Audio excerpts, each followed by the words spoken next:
Selanjutnya, rambu-rambu dalam pemerintahan. Wah, ini lebih nggak bisa ditawar-tawar lagi.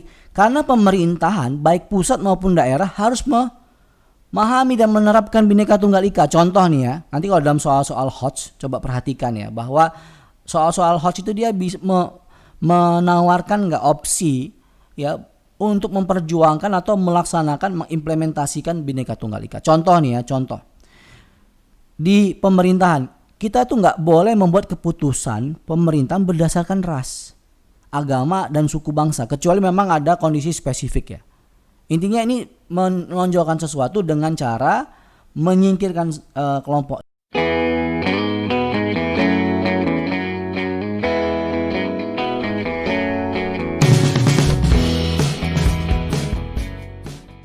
Jika teman-teman suka dengan video ini, bantu kami untuk membangun channel ini dengan cara like, share, comment, and subscribe. Dan jangan lupa aktifin juga tanda loncengnya, supaya teman-teman selalu mendapat notifikasi video terbaru dari channel ini.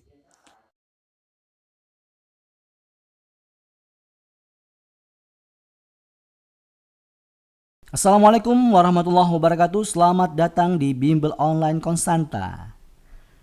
Hari ini kita akan membahas materi tentang tes wawasan kebangsaan. Salah satu di antaranya adalah Bhinneka Tunggal Ika.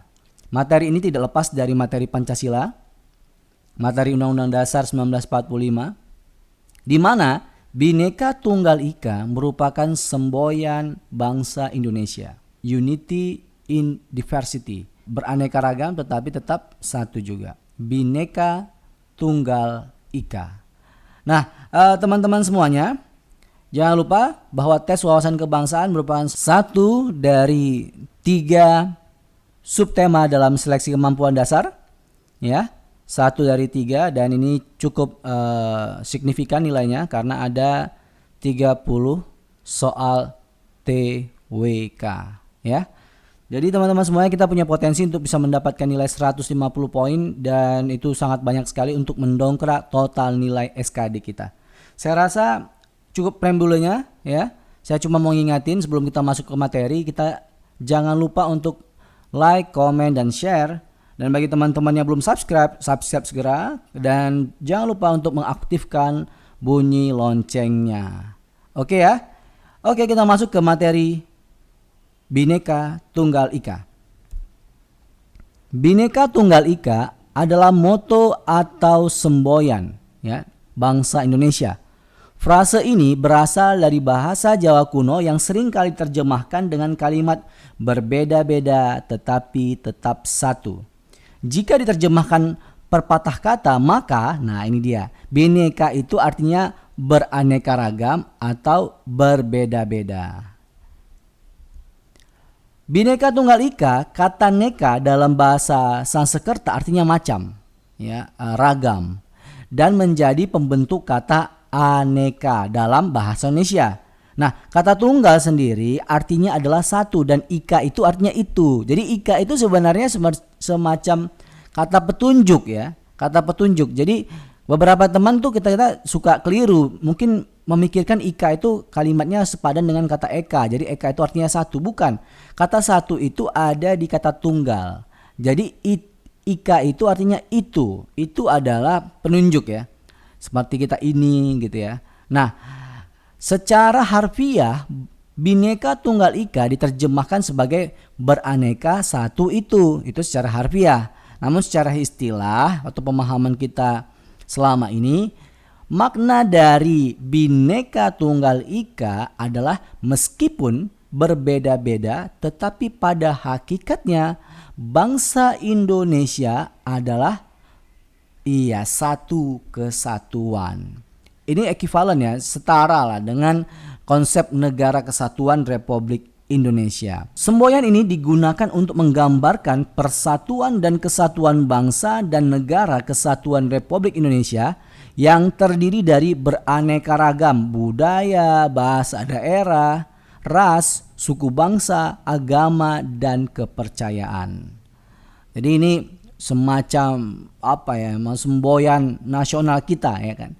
Di Amerika ada Unity in Diversity. Nah, kita punya Bhinneka Tunggal Ika. Itu konsep bangsa Indonesia.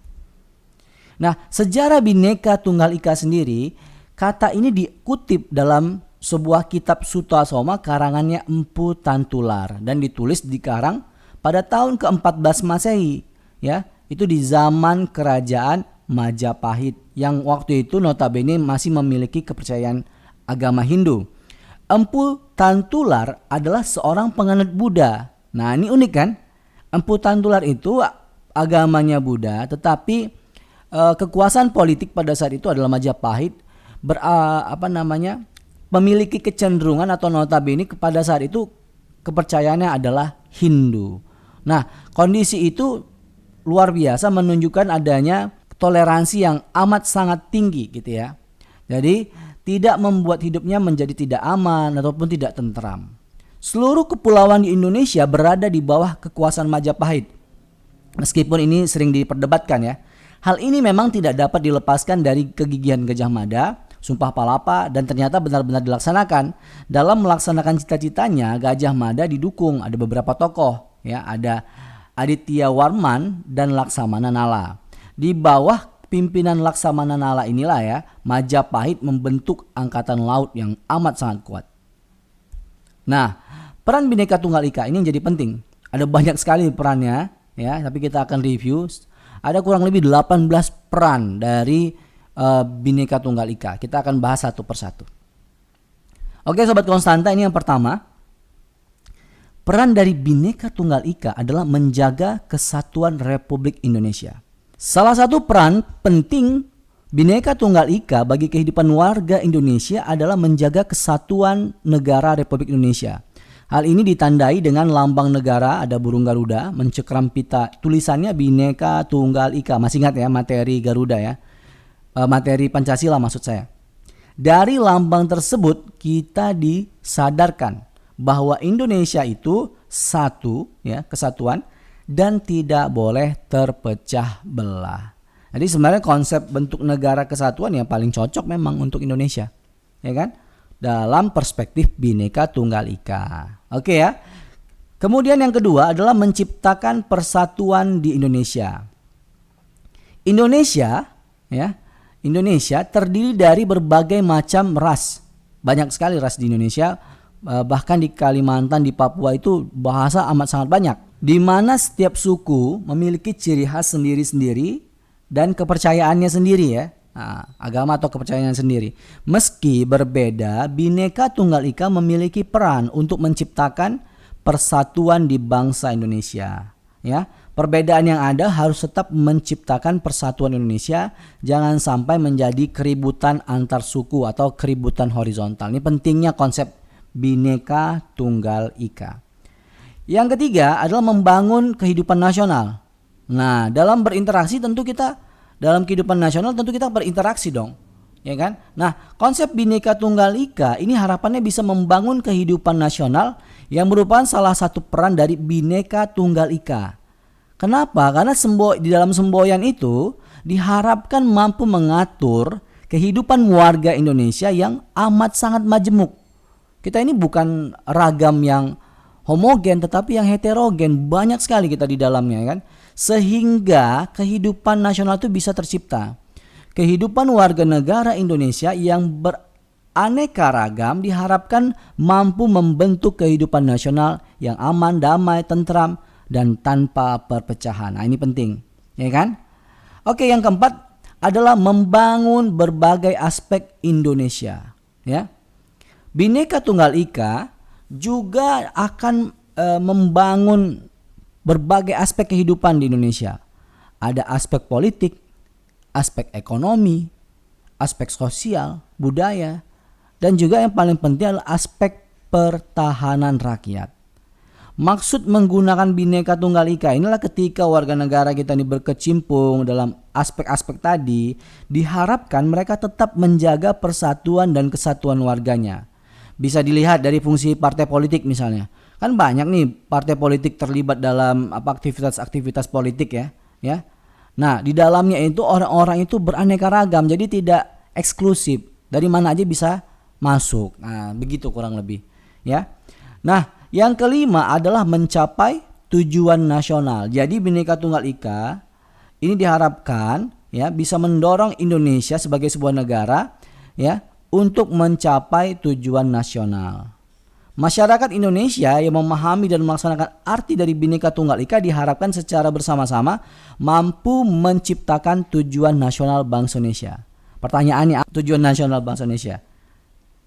Iya, nanti lihat di materi Undang-Undang Dasar 1945 di preambule, mencerdaskan kehidupan bangsa, ya kan? Turut serta dalam menjaga ketertiban dunia. Dan seterusnya. Nanti kalau lupa tonton video Undang-Undang Dasar 1945, terutama yang ada di preambule ya. Yang keenam, penentu kebijaksanaan peraturan negara. Nah, ini yang penting juga. Misal kebijakan itu dibuat ya. Kebijakan dibuat, tetapi ada yang dirugikan ya, ada yang dirugikan secara kelompok suku kah, ya kan, atau agama kah. Nah, itu nggak bisa jadi karena Bhinneka Tunggal Ika itu menjadi kondak atau pedoman penentu kebijakan atau kebijaksanaan peraturan negara.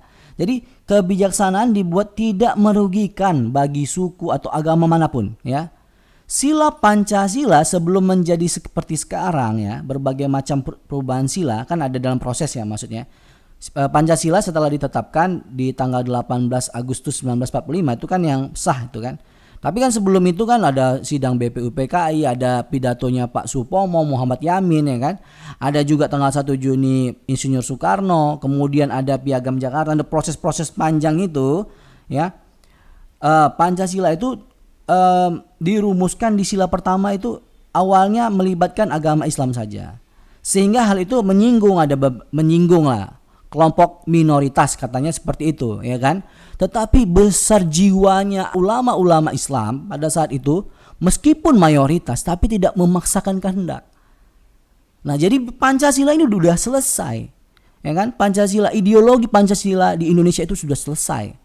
Kenapa? Karena itu sebagai sebuah konsensus. Kita udah aklamasi, kita sudah sepakat bahwa Pancasila adalah ideologi bangsa Indonesia. Makanya kalau kita perhatikan ada ribut-ribut yang sekarang ya, undang-undang haluan ideologi Pancasila, ingat ya. Nah, karena berbagai organisasi keagamaan, masyarakat itu menganggap proses pencarian ideologi ini sudah selesai. Nah, ya kan? Pancasila sudah mengadop Bhinneka Tunggal Ika. Oleh sebab itu rumusan Pancasila mengalami beberapa perubahan kan ada ya. Jadi dari proses Piagam Jakarta menjadi yang ada di dalam pembukaan Undang-Undang Dasar 1945. Itu kan prosesnya panjang. Nah, penentu kebijaksanaan peraturan negara itu salah satunya berpedoman dalam konteks Bhinneka Tunggal Ika. Paham ya? Nah, jadi Pancasila, saya Pancasila kan, kita semua Pancasila. Tidak pada saat kita bilang saya Pancasila bukan berarti yang lain nggak Pancasila. Semua bangsa Indonesia ini sangat Pancasilais. Iya, oke. Yang ketujuh ya. Sebagai rambu-rambu pergaulan, ini penting juga. Manusia itu kan makhluk sosial. Saat kita berinteraksi dengan orang lain, Bhinneka Tunggal Ika sebagai rambu-rambunya. Artinya, kita nggak boleh pilih-pilih teman berdasarkan agama, ras, dan suku. Jika hal itu kita lakukan, itu menyimpang berarti kita dari makna Bhinneka Tunggal Ika. Sehingga ketika kita bergaul, ingatlah arti Bhinneka Tunggal Ika itu. Ya, bahwa kita menerima orang dari galangan mana aja, dari suku mana aja, dari agama mana aja sebagai teman kita. Jadi itu menjadi rambu-rambu dalam pergaulan atau kehidupan sosial kita. Selanjutnya, rambu-rambu dalam pemerintahan. Wah, ini lebih nggak bisa ditawar-tawar lagi. Karena pemerintahan baik pusat maupun daerah harus memahami dan menerapkan Bhinneka Tunggal Ika. Contoh nih ya, nanti kalau dalam soal-soal HOTS coba perhatikan ya, bahwa soal-soal HOTS itu dia bisa menawarkan nggak opsi ya untuk memperjuangkan atau melaksanakan mengimplementasikan Bhinneka Tunggal Ika. Contoh nih ya, contoh di pemerintahan kita tuh nggak boleh membuat keputusan pemerintahan berdasarkan ras, agama dan suku bangsa kecuali memang ada kondisi spesifik ya. Intinya ini menonjolkan sesuatu dengan cara menyingkirkan kelompok yang lain gitu. Itu nggak boleh ya. Jika itu kita langgar akan timbul yang namanya perpecahan. Ya, baik pemerintah pusat maupun pemerintah daerah maupun nanti di antara pemerintah daerah ataupun masyarakat di dalam sebuah wilayah pemerintahan tersebut. Ya, oke. Nah, yang berikutnya, yang ke-9, sebagai penuntun warga Indonesia. Peran Bhinneka Tunggal Ika sebagai penuntun bagi warga Indonesia untuk mewujudkan tuntunan bangsa yang bersatu secara nasional. Bangsa yang bersatu itu ada dalam keutuhan NKRI. Jadi sebagai pedoman atau penuntun warga Indonesia, ya kita fokusnya itu ya bersatu secara nasional, ya kan? Nah, berikutnya yang ke-10, ini juga terwujudnya kepentingan nasional. Tadi kalau ada tujuan nasional, ini ada kepentingan nasional. Peran Bhinneka Tunggal Ika yang harus diketahui adalah Bhinneka Tunggal Ika bisa mewujudkan terwujudnya kepentingan nasional atau national interest. Kepentingan nasional itu adalah kepentingan bangsa Indonesia itu sendiri. Jika masyarakat Indonesia sudah terbiasa untuk mewujudkan kepentingan nasional, dia udah mampu, maka masyarakat tidak akan mengedepankan kepentingan pribadi lagi, kepentingan golongan lagi, kepentingan partai, kepentingan suku, ya kan? Kepentingan kedaerahan. Nah, kepentingan nasional itu akan terwujud jika masyarakat Indonesia bersikap menghormati, ya, siapa? Kepentingan orang lain, tetapi dalam satu bangsa sendiri, ya. Selama kepentingan tersebut tidak melenceng dari kepentingan nasional. Ya kan? Dapat ya poinnya ya. Kita lanjut. Peran Bhinneka Tunggal Ika membentuk pola pikir, sikap, dan tindakan. Ini luar biasa, ya. Karena peran Bhinneka Tunggal Ika diharapkan menjadi pembentuk pola pikir, sikap, dan juga tindakan. Pola pikir, ya kan? Di dalam akal kita, sikap kita, attitude kita, dan action kita, tindakan kita atau amaliyah kita. Ya kan? Jadi harapannya Bhinneka Tunggal Ika ini bisa mempengaruhi cara berpikir, akhlak, dan amal kita. Ya kan? Pola-pola tersebut berpengaruh dari Bhinneka Tunggal Ika ini. Jadi konsep atau moto Bhinneka Tunggal Ika ini bisa mempengaruhi cara berpikir kita. Nah, efek dari pengaruh Bhinneka Tunggal Ika adalah masyarakat akan membentuk pola pikir, sikap, tindakan yang akan mendahulukan kepentingan orang banyak, kepentingan nasional, ya kan, dibandingkan kepentingan pribadi ataupun kepentingan kelompok. Nah, kepentingan nasional ini dianggap lebih penting dibandingkan dengan kepentingan yang lainnya. Selanjutnya, menumbuhkan semangat kebangsaan. Wah, peran Bhinneka Tunggal Ika sebagai penumbuh semangat kebangsaan menyadari kita nih bahwa bangsa Indonesia itu adalah negara yang multikultural, ya, yang heterogen, yang beraneka ragam. Oke, jadi kita harus punya semangat untuk tetap menjaga keberagaman tersebut. Nggak perlu kita paksakan keberagaman ini hilang menjadi satu single identity gitu, nggak perlu, ya kan? Single identity dalam artian identitas tunggal itu sebenarnya tidak otomatis muncul sendiri, tetapi dari keberagaman itu, gitu.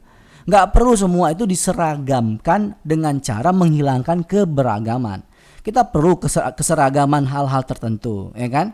Misalnya contohnya ini, kita menggunakan bahasa Indonesia berkomunikasi, tetapi kan tidak perlu menghilangkan bahasa daerah. Toh bahasa Indonesia sendiri dibentuk dari berbagai macam kosakata bahasa daerah. Ya kan? Benar ya? Paham ya? Bahasa Indonesia itu rootnya, akarnya adalah bahasa Melayu, betul. Tapi apakah menafikan kosakata dari bahasa-bahasa lain? Tidak. Di sana ada bahasa Jawa, bahasa Sunda, ya. Atau bahkan dari bahasa dari bangsa-bangsa atau suku-suku yang ada di Indonesia Tengah, ya kan, di Sumatera, di Sulawesi, Kalimantan, Papua, Kepulauan Maluku, Kepulauan Nusa Tenggara. Nah, itu diadopt, ya kan? Tidak cuma itu, bahkan dari bangsa asing pun kita serap, ya kan? Nah, sebaliknya jika ada pemaksaan untuk mengikuti satu ragam saja akan timbul perpecahan. Jadi nggak masalah. Keberagaman yang kita miliki adalah sebuah berkah. Oke, kita lanjut. Membentuk jiwa nasionalisme. Ingat ya, salah satu materi penting dalam TWK adalah nasionalisme. Ya, tes wawasan kebangsaan, dan materi nasionalisme ini kita bisa dapat dari Bhinneka Tunggal Ika. Salah satunya, Bhinneka Tunggal Ika itu bisa menumbuhkan semangat kebangsaan dan bisa menumbuhkan jiwa nasionalisme di hati setiap warga negara. Jiwa yang nasionalis akan merasa memiliki Indonesia sehingga mereka ingin menjaga keutuhan bangsa Indonesia dan keberagaman yang ada di dalamnya. Itu satu paket, ya.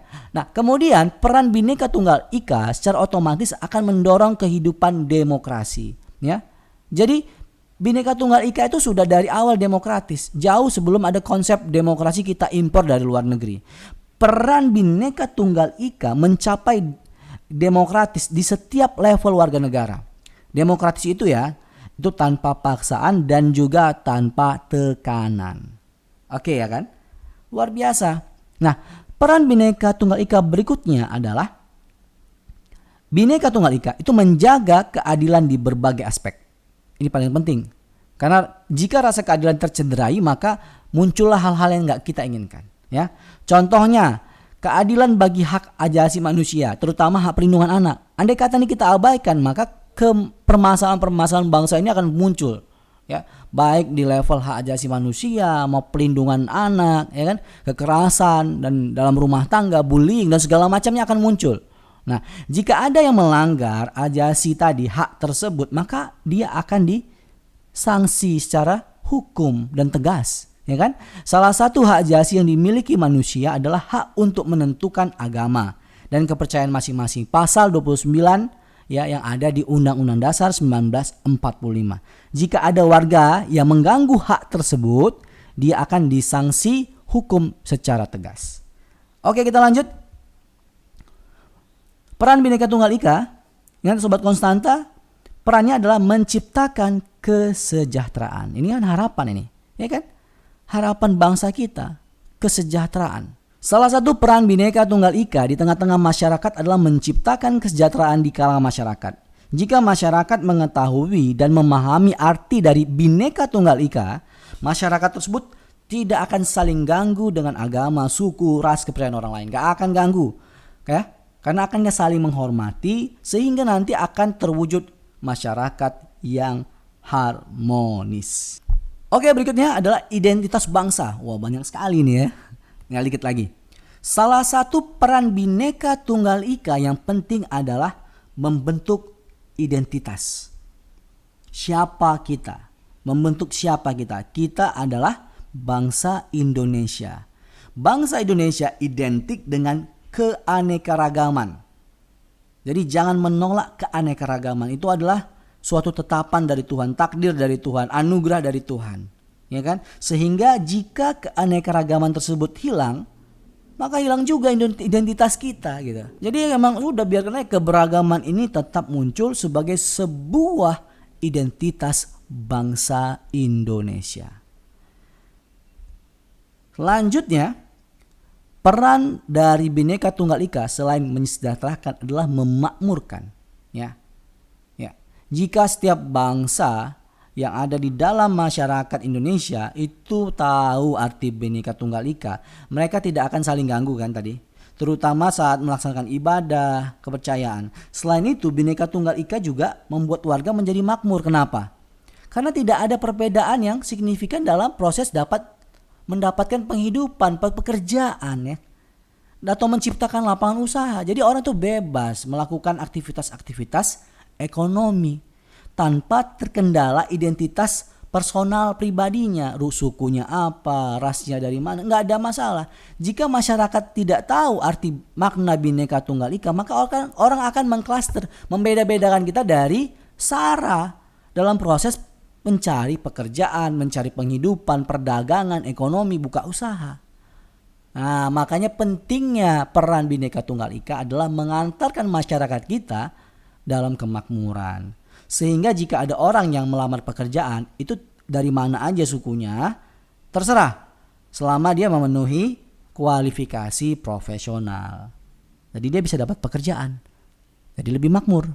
Paham ya Sobat Konstanta ya? Itulah 15 dari peran Bhinneka Tunggal Ika. Jadi Bhinneka Tunggal Ika ini tidak cuma sekedar semboyan. Harapannya itu bisa mempengaruhi mulai dari identitas sampai mesejahterakan dan memakmurkan masyarakat Indonesia. Nah, materi berikutnya kita bicara tentang implementasi. Tadi kita bicara tentang konsep-konsep, sekarang kita bicara tentang implementasi Bhinneka Tunggal Ika. Nah, ini penting karena proses implementasi adalah proses pembelajaran higher order thinking skill. Bagaimana menerapkan konsep-konsep tadi menjadi sebuah pengaplikasian atau penerapan dalam kehidupan. Implementasi terhadap Bhinneka Tunggal Ika itu bisa tercapai jika masyarakat dan seluruh komponen mematuhi prinsip-prinsip yang sudah ada. Pertama, yaitu perilaku inklusif. Lawannya, perilaku eksklusif. Jadi nanti kalau ada soal-soal yang berperilaku eksklusif, udah buang aja.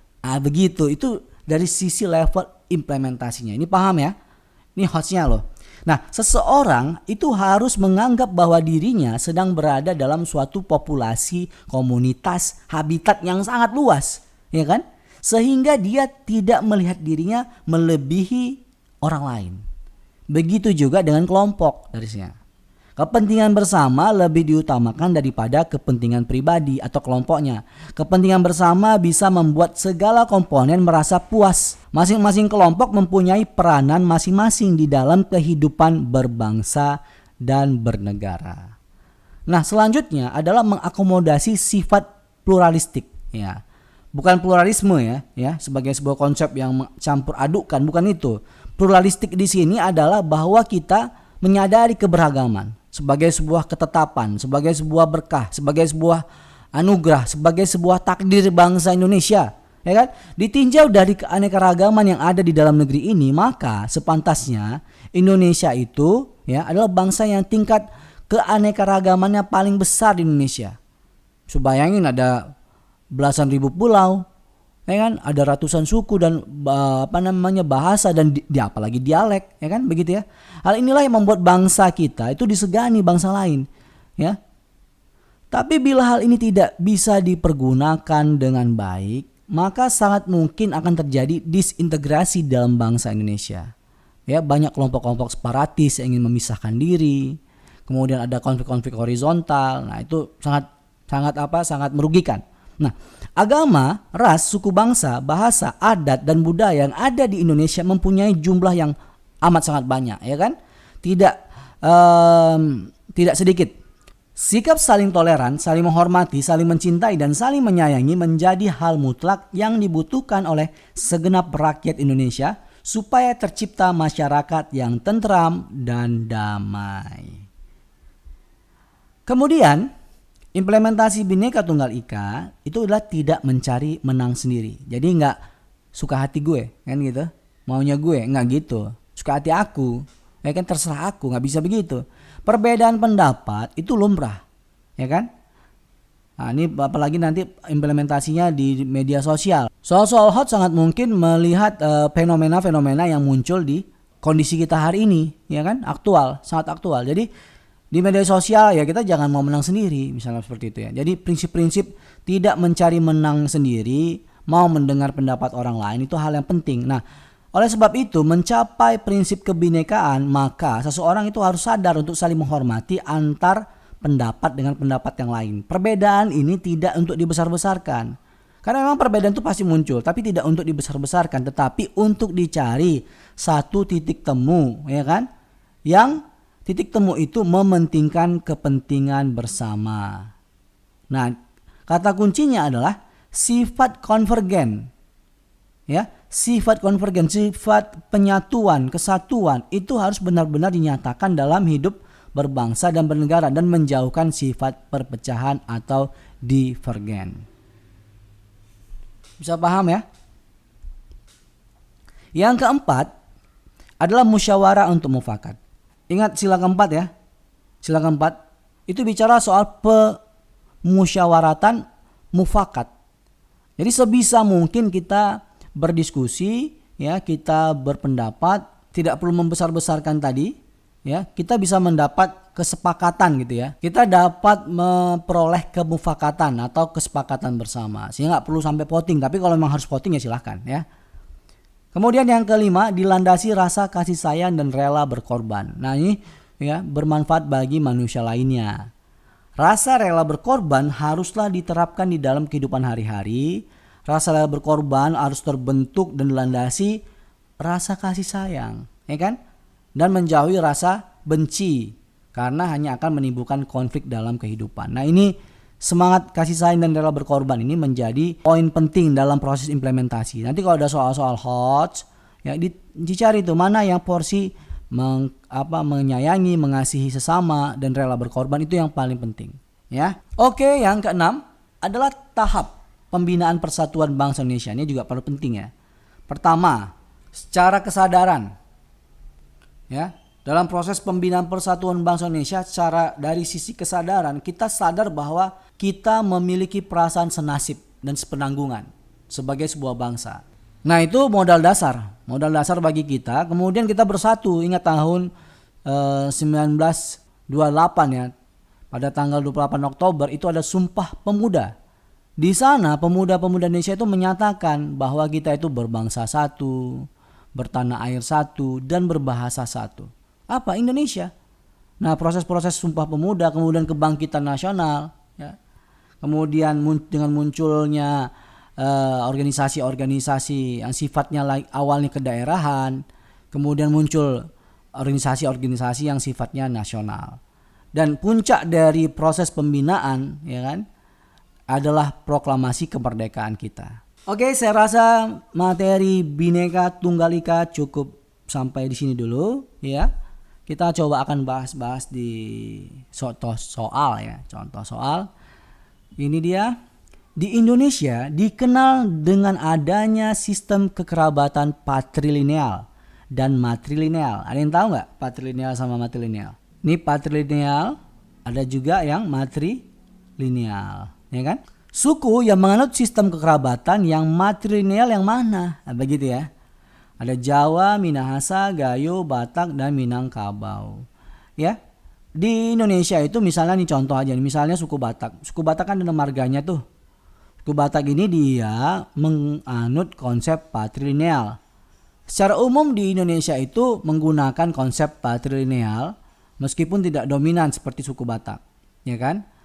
Ada juga uni, ya kan? Kedua-duanya dipakai. Itu ada di Jawa. Ini Jawa.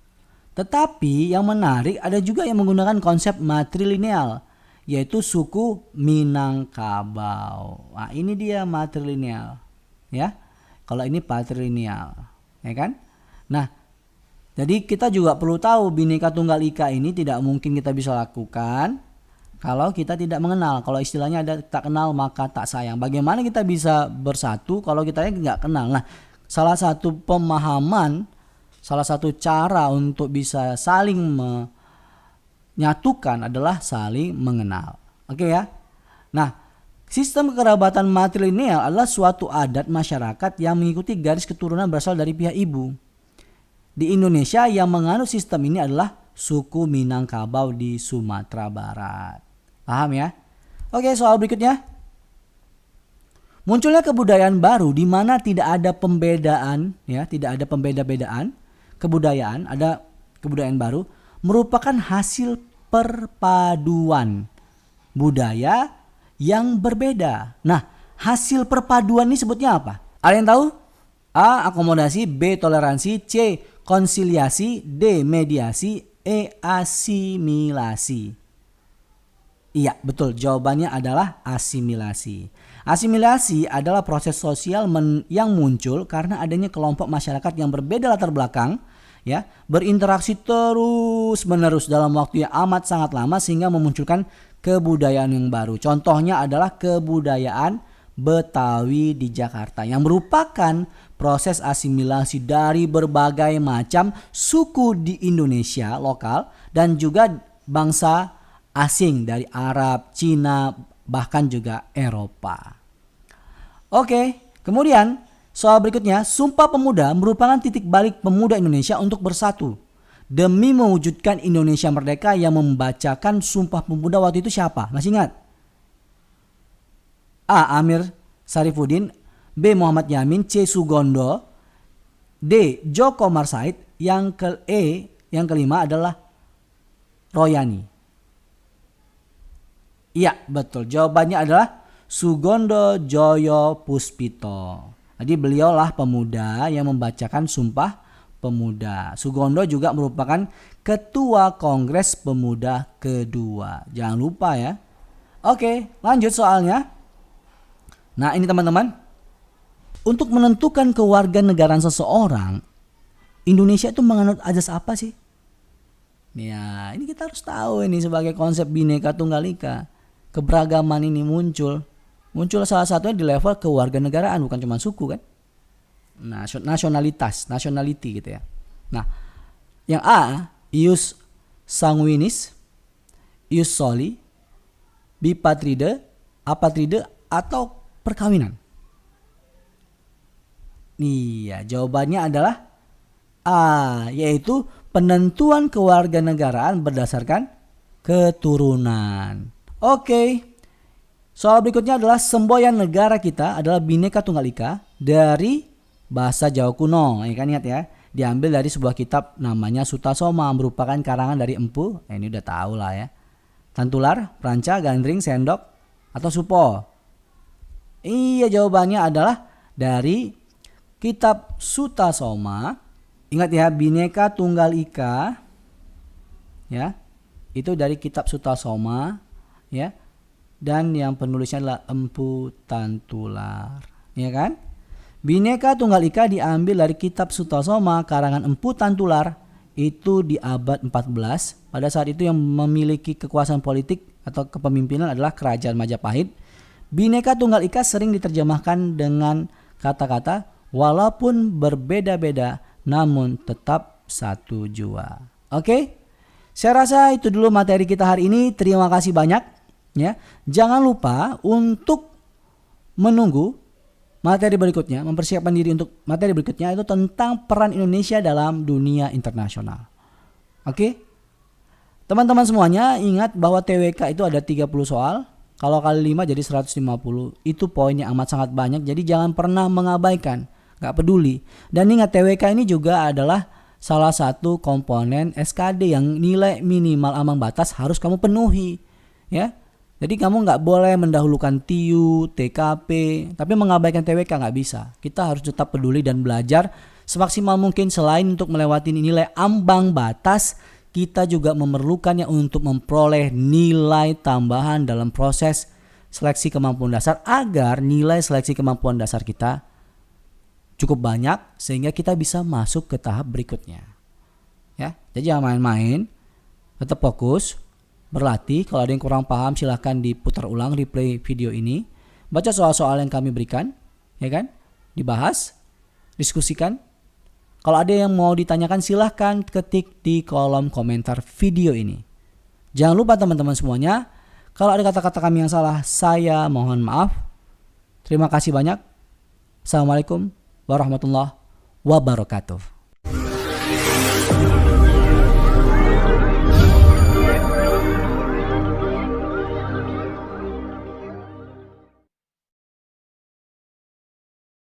Jangan lupa tonton video kami yang lain ya.